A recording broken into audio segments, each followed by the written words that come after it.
March 1945. A small German town on the western edge of the Reich lies unnaturally quiet. The fighting has passed through only hours earlier. Roofs are broken open. Windows are gone. Smoke hangs low in the cold air, carrying the sharp smell of burned timber and cordite. From cellars and basements, women begin to emerge, slowly, cautiously, some holding children, others clutching coats pulled tight against the wind. For months, they had been told what would happen when the Americans arrived. They had been warned of revenge, of punishment, of violence paid back in full. U.S. Army vehicles now idle along the street. Boots move through rubble. Orders are given calmly. Rifles stay lowered. No homes are set alight. No reprisals come. A woman watches as an American soldier stops another from entering a damaged house without permission. Another sees medical aid carried past her door, not for Germans alone, but for anyone wounded. The fear she has carried for years does not disappear, but it begins to fracture. This moment of disbelief did not appear from nowhere. It was the result of a war already decided, a doctrine already written, and a long road that had brought American forces deep into Germany itself. By March 1945, the war in Europe had entered its final, irreversible phase. Nazi Germany was collapsing under pressure from all directions. In the West, Allied forces had crossed the Rhine. In the East, the Red Army was driving relentlessly toward Berlin. Cities were shattered, rail networks broken, fuel exhausted, and the German army, once disciplined and aggressive, was now fragmented, under strength, and retreating toward inevitable defeat. For German civilians, especially women, the end of the war did not bring relief. It brought fear. Years of state control propaganda had prepared them not for surrender, but for punishment. American soldiers were portrayed as vengeful, undisciplined, and eager to repay German bombing campaigns with cruelty of their own. Women were warned to hide, to flee, or to prepare for the worst. These fears were reinforced by rumors moving westward from the Eastern Front. Stories of violence, real and exaggerated, carried by refugees who had fled Soviet advances. By 1945, women made up the majority of Germany's civilian population. Millions of men were dead, captured, or still fighting in collapsing units. Women ran households, tended farms, worked in factories, and cared for children and the elderly under constant air attack. When the front lines reached their towns, it was women who would meet the occupiers first. The American advance into Germany was methodical and overwhelming. Following the breakout from Normandy in summer 1944, U.S. forces pushed across France at speed, liberated Paris, and turned east toward the German border. By September, they were fighting along the Siegfried Line. By February 1945, after crossing the Ruhr and breaching the Rhine at Remagen, the American army was operating deep inside German territory. This was not a chaotic invasion. It was a planned occupation in motion. U.S. commanders understood that the final phase of the war would involve millions of civilians. Intelligence reports warned of starvation, displacement, and a psychological collapse inside Germany. The American army had already seen the consequences of uncontrolled occupation in earlier conflicts, and was determined to avoid them. Behind the soldiers moving through shattered towns stood an entire system. Military police units, civil affairs officers, medical detachments, and strict codes of conduct. Orders emphasized discipline, restraint, and control. Looting was forbidden. Violence against civilians was punishable. Revenge was not policy, it was failure. But German women did not know this. They saw only the uniforms, the weapons, the flags on vehicles rolling into streets that had once been theirs. Many expected rage. Many expected payback. What they encountered instead would challenge everything they had been told and reshape how victory itself would be understood. That understanding would deepen as American occupation policy moved from theory into practice on the ground. American restraint in Germany was not accidental. It was planned long before the first U.S. soldier crossed the border. As early as 1943, Allied leadership had begun preparing for the occupation of Axis territory. The war was being fought not only to defeat enemy armies, but to control what followed their collapse. American planners understood that how soldiers behave in victory would shape Europe's future as much as any battlefield decision. This planning took formal shape in directives issued to U.S. forces in late 1944 and early 1945. Soldiers entering Germany were instructed that they were not conquerors, but representatives of a nation seeking order, stability, and eventual reconstruction. The Geneva Conventions governed the treatment of civilians and prisoners.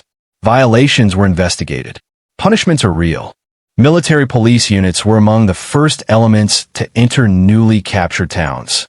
Their role was to establish curfews, secure food stores, prevent looting, and maintain discipline among Germans and Americans alike. Civil affairs officers followed closely, assessing water supplies, sanitation, hospitals, and housing. Their reports shaped how towns were administered within hours of occupation. This structure mattered because the situation on the ground was volatile. German towns in 1945 were filled with displaced people, refugees from bombed cities, forced laborers newly freed, wounded soldiers, and civilians traumatized by years of air raids. Emotions were raw. Infrastructure was broken. Hunger was widespread. Any spark could have triggered chaos. American commanders feared that revenge, whether from soldiers or civilians, would spiral into disorder. Discipline was therefore enforced with clarity and speed. Soldiers who assaulted civilians were court-martialed. Units were reminded that misconduct threatened the entire mission. For German women, these policies were invisible. What they saw were actions. They saw American guards posted outside warehouses to prevent theft, not to seize supplies for themselves, but to organize distribution. They saw soldiers stop fellow soldiers from entering private homes. They saw medical units treat civilians without asking for loyalty or gratitude. These moments stood in stark contrast to years of fear-based messaging. Nazi propaganda had insisted that surrender meant annihilation. Yet the Americans showed control, not chaos. This did not mean occupation was gentle or easy. Curfews were enforced. Movement was restricted. Authority was absolute. But it was predictable. And predictability, after years of total war, felt almost unreal. As days passed, women who had hidden in cellars began to step into the streets. They watched. They listened. They exchanged cautious glances with soldiers who did not shout or threaten. Slowly, disbelief replaced terror. That disbelief would be tested repeatedly, through hunger, through grief, and through moments when revenge might have seemed justified, but was deliberately refused. Those moments reveal the deeper story of this encounter, one that can only be understood by examining it from multiple angles. The first angle is human, and it begins with expectation. German women in 1945 had been conditioned to fear victory more than defeat. For years, the state had warned them that the enemy would show no mercy. Posters, radio broadcasts, and whispered rumors all pointed to the same conclusion. When foreign soldiers arrived, revenge would follow. In many towns, women prepared in silence, hiding valuables, burning papers, and keeping children close. The absence of men made the fear sharper. There would be no one to negotiate, no one to stand between them and armed strangers. What confronted them instead was restraint. Women watched American soldiers move through streets with deliberate caution. Orders were obeyed. Weapons stayed slung. When houses were searched, it was done systematically and briefly, often in the presence of local officials. Fear did not disappear, but it lost its shape. The enemy they had imagined did not arrive. The second angle is military discipline. American restraint was not an act of individual kindness. It was enforced behavior. Units rotated soldiers to avoid fatigue-driven misconduct. Commanders held briefings that stressed conduct as a form of strength. Victory was not proven by humiliation, but by control. In this environment, revenge was not just immoral, it was inefficient. This discipline mattered most in moments of provocation. American troops encountered evidence of concentration camps as they advanced. They saw forced labor sites. They met prisoners who spoke of starvation and abuse. These discoveries hardened resolve, but did not loosen restraint. Orders remained unchanged. The third angle is psychological. German women lived between two realities. One was memory, years of bombing, hunger, and fear. The other was the present, soldiers who did not behave as monsters. This contradiction created emotional paralysis. Many women spoke later of waiting for the moment when kindness would end, when anger would finally emerge. But did not come. Instead, daily interactions became evidence. A soldier offering water, another enforcing order without shouting, a medic treating a child without hesitation. None of these erased the war, but together, they dismantled fear built over a decade.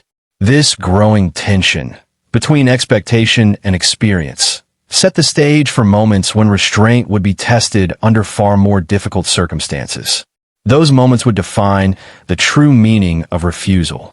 The fourth angle is the enemy's perspective, shaped by defeat. For German women, occupation was not an abstract concept. It was lived minute by minute. They were surrounded by signs of collapse. Empty uniforms, abandoned weapons, soldiers surrendering in silence.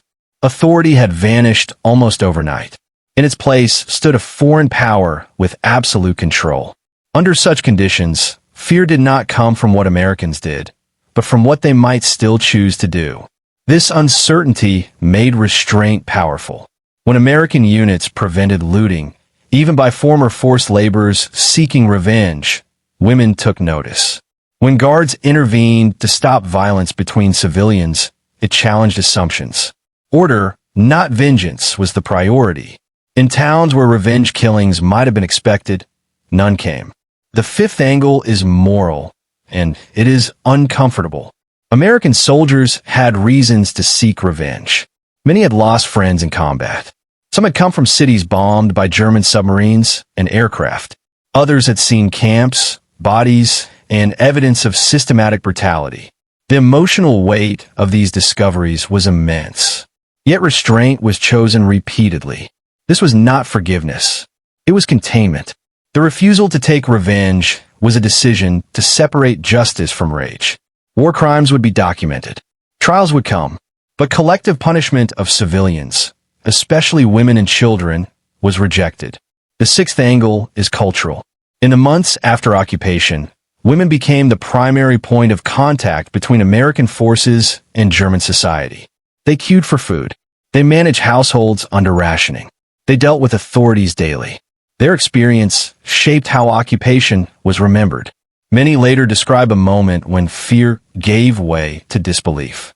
Not relief, disbelief. The war had taught them that power always expressed itself through cruelty. The Americans contradicted that lesson. This did not erase loss or suffering, but it altered the emotional meaning of defeat.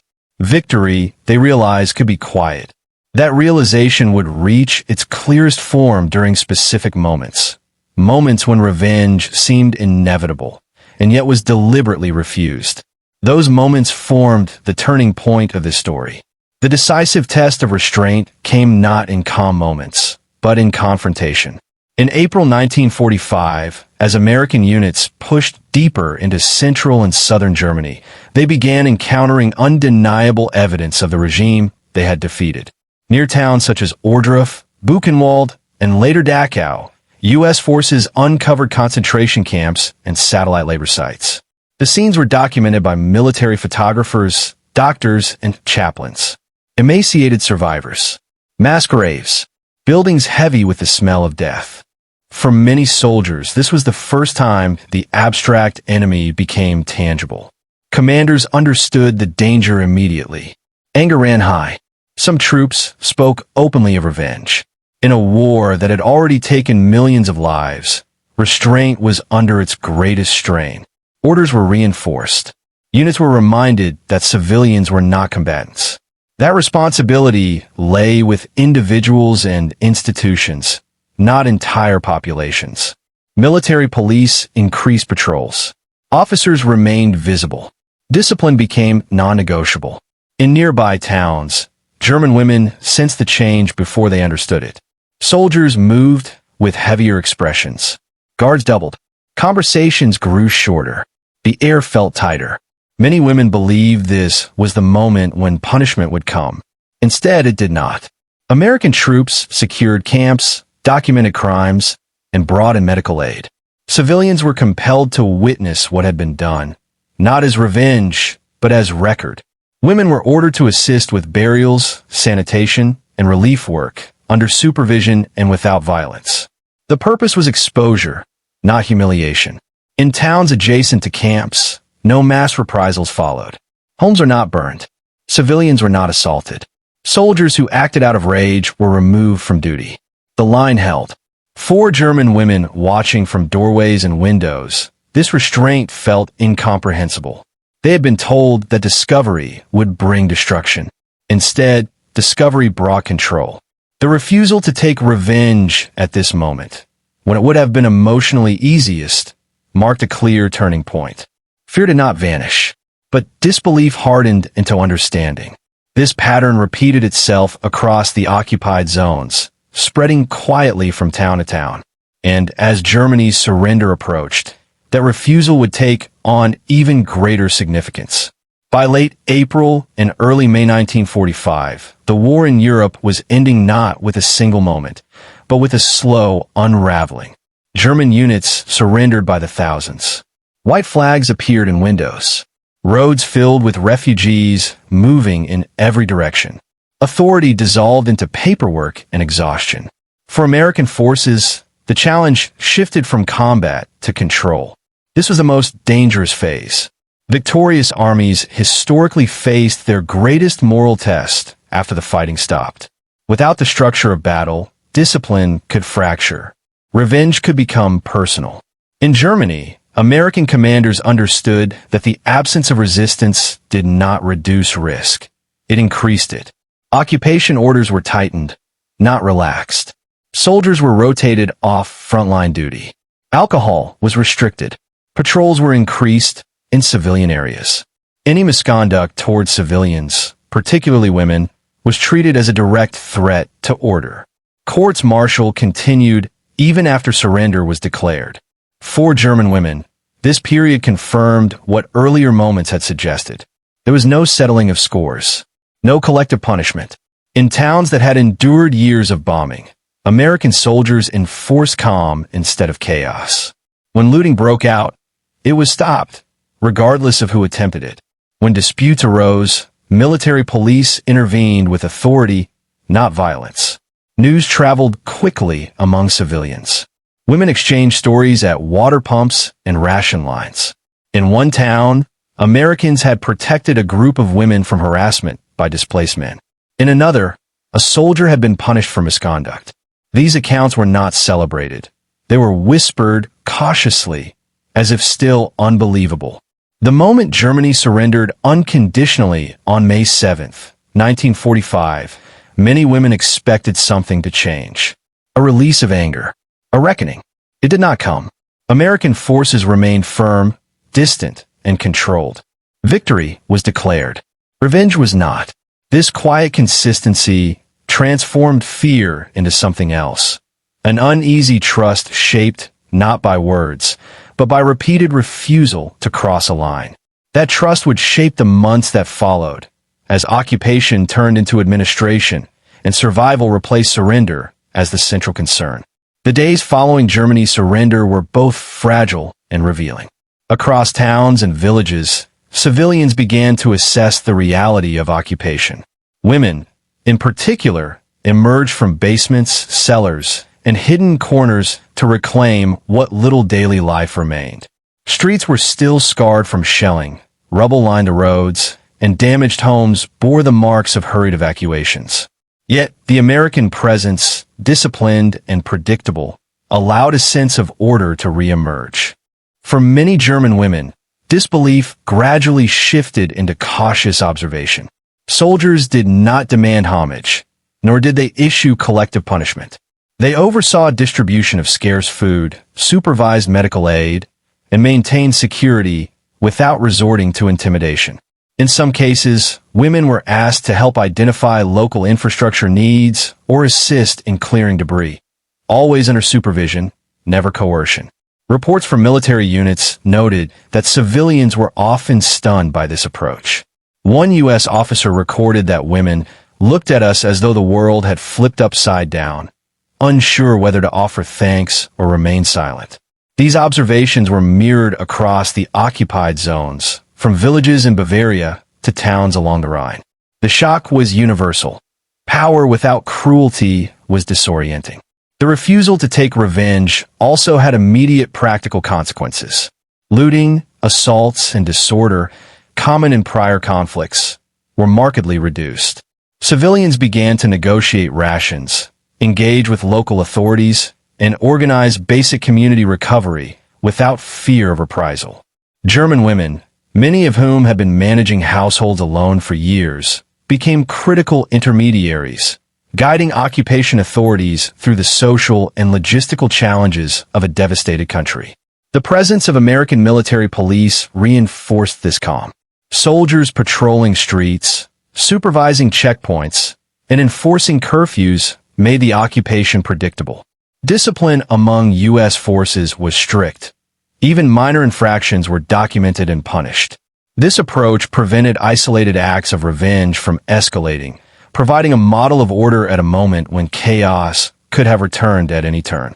Yet the emotional weight on civilians remained. Women still carried grief for husbands, fathers, and sons lost in battle. Food shortages persisted. Homes were damaged. But the absence of deliberate American vengeance allowed these communities to begin processing loss without the added trauma of immediate retaliation. The human and psychological space created by this restraint became, for many, the first glimpse of post-war survival. This fragile calm would eventually give way to more organized efforts of reconstruction and administration, shaping the next phase of the occupation. As weeks turned into months, the consequences of American restraint became increasingly visible across occupied Germany. German women, who had survived bombings, evacuations, and the final collapse of the Nazi regime, began interacting more openly with U.S. forces. At distribution centers, they collected food, clothing, and medical supplies. At schools and hospitals, they assisted in restoring basic services.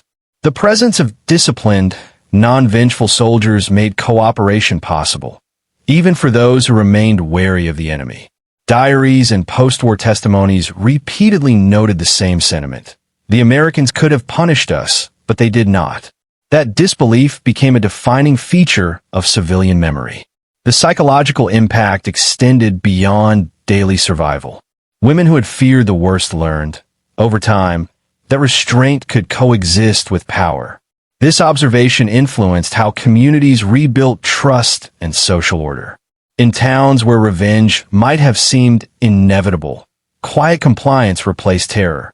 Women assumed leadership in local recovery efforts, encouraged by a consistent pattern of predictable American enforcement. The absence of retaliation created a foundation upon which new civic routines could emerge, from ration queues to temporary municipal councils. Long-term, this approach shaped the narrative of post-war German-American relations. By refusing collective punishment, American forces distinguished between soldiers and civilians, between ideology and population. Propaganda lines that had warned of brutal occupiers lost credibility. Women who had once feared immediate violence now carried stories of unexpected humanity, which filtered into wider communities and influenced post-war reconstruction efforts. These accounts contributed to a larger perception of the U.S. occupation as measured, disciplined, and legally grounded, a stark contrast to other theaters of conflict. Documentation from civil affairs and military reports confirms this effect. Relief efforts were carried out systematically. Infrastructure was gradually restored, and isolated misconduct was quickly addressed. The combination of operational order, logistical support, and moral restraint prevented further escalation and allowed German women, in particular, to navigate the immediate aftermath without additional trauma. They became witnesses to a controlled victory, a version of defeat tempered by consistent adherence to rules of conduct. Ultimately, The refusal to take revenge was not just a military policy. It became a social force. It redefined power, altered expectations, and left a lasting impression on the civilians who experienced it firsthand. For German women, the war's end was simultaneously devastating and disorienting. Devastating for the losses endured, disorienting because the victors behaved in ways they could scarcely believe. This enduring lesson of restraint set the stage for reflection on both the immediate and historical significance of these actions and a broader meaning of disciplined victory. The refusal of American forces to take revenge on German civilians, particularly women, stands as a quiet but profound testament to the power of restraint in war. Across shattered towns, amidst the ruins of homes and lives, discipline and controlled authority replaced the expected fury of victory. Soldiers enforced order without cruelty. Civilians witnessed power exercised without humiliation. This paradox, strength shown through mercy, became the defining emotional memory for those who survived. For German women, these months blurred the line between fear and disbelief. They had prepared for the worst. For German women, these months blurred the line between fear and disbelief. They had prepared for the worst, imagining soldiers entering homes with vengeance in their eyes, yet were met with calm, regulated authority instead. That quiet discipline reshaped their understanding of power. It demonstrated that victory need not be measured by destruction or retaliation, but by the ability to control and restrain one's own force, even in moments of absolute dominance. Historically, this restraint had consequences far beyond individual towns. It set a tone for occupation, helping to prevent cycles of violence that might have compounded suffering. It preserved lives, allowed communities to begin rebuilding, and created a foundation for post-war reconciliation. Civilian experiences during these months became part of the larger narrative of the Western Allied approach, measured, lawful, and strategically humane. On a human level, the significance cannot be overstated. Witnessing restraint in the face of devastation altered how survivors remembered the war, not merely as a period of loss, but as a moment when morality intersected with military power. It revealed that even amid total war, discipline and adherence to principle could prevent additional tragedy. For those German women, this realization became a lasting memory. The enemy could have inflicted revenge, but instead, mercy was chosen, leaving an indelible mark on the history of human behavior in warfare. The story of these women, standing amidst rubble, yet spared from the vengeance they had feared, reminds us that war is measured not only by battles won or lost, but by the choices made in moments of absolute power. Discipline, humanity, and restraint can become as decisive as any battlefield strategy, shaping both history and collective memory.